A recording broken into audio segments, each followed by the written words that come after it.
প্রাকৃতিক সৌন্দর্য আর বৈচিত্র্যময় সংস্কৃতির জন্য খ্যাত পার্বত্য চট্টগ্রাম। চাঁদাবাজি, জাতিগত সমস্যা ও আধিপত্য বিস্তারকে কেন্দ্র করে সাম্প্রতিক সময়ে চরম সংকটে এই এলাকা। ১৯৯৮ সালে পার্বত্য শান্তি চুক্তির বিরোধিতা করে গঠিত United Peoples Democratic Front UPDF নিজেদের অধিকার আন্দোলনের সংগঠন দাবি করলেও তাদের সশস্ত্র গোষ্ঠীর কর্মকাণ্ড পার্বত্য অঞ্চলের সামাজিক এবং অর্থনৈতিক ব্যবস্থাকে নাড়িয়ে দিয়েছে।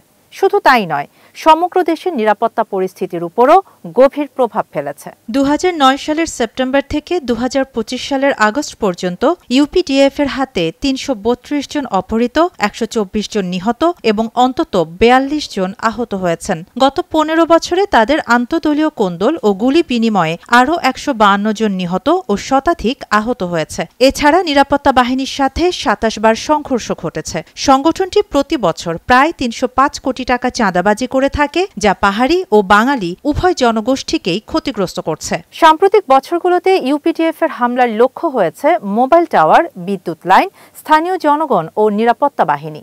২০২৫ সালে জুনে রাঙামাটিতে সেনা টহলের হামলায় এক সৈনিক আহত হন এবং সেপ্টেম্বরে খাগড়াছড়ি গুইমারায় সহিংস আন্দোলনে ১১ সেনা সদস্য আহত, ৩ জন নিহত ও বহু মানুষ আহত হয়েছেন।